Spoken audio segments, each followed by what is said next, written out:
ನಮಸ್ಕಾರ. ಇವತ್ತು ಮಂಗಳವಾರದ mini blog start ಮಾಡಿದ್ದೀನಿ.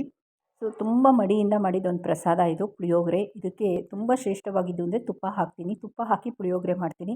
ಅದನ್ನು ಪ್ರಸಾದ ಅಂತ ನೈವೇದ್ಯವಾಗಿ ಅಮ್ಮನಿಗೆ ಇಟ್ಬಿಟ್ಟು ಅಲ್ಲಿ ಬರೋರಿಗೆಲ್ಲ ಪ್ರಸಾದ ಅಂತ ಪುಳಿಯೋಗರೆ ಹಂಚಿದ್ದೀನಿ ಇವತ್ತು. ಇವತ್ತು ಸಿಂಹರಾಶಿ ಉತ್ತರಪಾದ ನಕ್ಷತ್ರ. ನನ್ನ ದೊಡ್ಡ ಮಗಂದು ಸಿಂಹರಾಶಿ ಉತ್ತರಪಾದ ನಕ್ಷತ್ರ. ಅವ್ನ ನಕ್ಷತ್ರ ಬಂದಿದೆ ಅಂತ ಅಮ್ಮನಿಗೆ ನಾನಿಲ್ಲಿ ಕುಂಕುಮದ ಅಲಂಕಾರ ಮಾಡಿಸಿದ್ದೀನಿ. ಬೇವಿನ ಸೊಪ್ಪು ತಂದುಕೊಟ್ಟಿದ್ದೀನಿ. ಹಿಂದಿನ ದಿನಾನೇ ಹೂವು ಎಲ್ಲ ಕೊಡಬೇಕಾಗಿತ್ತು. ಬಟ್ ನನಗೆ ಸಿಗಲಿಲ್ಲ ಅಂದ್ಬಿಟ್ಟು ಬೆಳಗ್ಗೆನೇ ಅಷ್ಟೊತ್ತಿಗೆ ಹೋಗಿ ಹೂವು ಎಲ್ಲ ಕೊಟ್ಟೆ. ಕಾಕಡ ಕೊಟ್ಟಿದ್ದೀನಿ, ಕನಕಾಂಬರ ಕೊಟ್ಟಿದ್ದೀನಿ. ಅಮ್ಮನಿಗೆ ಎಷ್ಟು ಹೂವು ಕೊಟ್ಟರು ಅಷ್ಟು ಒಳ್ಳೆಯದು ನಮಗೆ. ಕುಂಕುಮದ ಅಲಂಕಾರ ಅಮ್ಮನ ಈ ಅಲಂಕಾರದಲ್ಲಿ ನೋಡೋಕ್ಕೆ ನನಗಂತೂ ನಿಜವಾಗ್ಲೂ ಹೇಳ್ತೀನಿ, 2 ಕಣ್ಣು ಸಾಲದು. ಅಷ್ಟು ಲಕ್ಷಣ, ಅಷ್ಟು ಚೆನ್ನಾಗಿದೆ ಅಮ್ಮನವ್ರನ್ನ ನೋಡೋಕ್ಕೆ. ನಾಗವಳ್ಳಿ ಅಮ್ಮನವ್ರದ್ದು ಯಾವಾಗಲೂ ವೀಡಿಯೋಸ್ ಹಾಕೇ ಹಾಕ್ತೀನಿ ನಾನು. ಇವತ್ತು ಆ ತಾಯಿಗೆ ಈ ಅಲಂಕಾರ ಮಾಡಿಸಿದ್ದೀನಿ. ಅಲಂಕಾರ ಹೇಗಿದೆ ಅಂತ ನಂಗೆ ಕಮೆಂಟ್ ಸೆಕ್ಷನ್ ಹಾಕಿ. ಕುಂಕುಮ ಮತ್ತು ಅರಿಶಿನ ಎರಡೂ ತುಂಬ ಶ್ರೇಷ್ಠ ಅಮ್ಮನವ್ರಿಗೆ.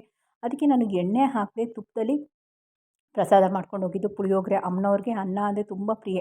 ಅನ್ನ ಆಗಿರ್ಬೋದು ಅಥವಾ ಪುಳಿಯೋಗರೆ ಆಗಿರ್ಬೋದು. ಇವತ್ತಿನ ವೀಡಿಯೋ ಹೇಗಿತ್ತು ಅಂತ ನಂಗೆ ಕಮೆಂಟ್ ಸೆಕ್ಷನ್ ಹಾಕಿ.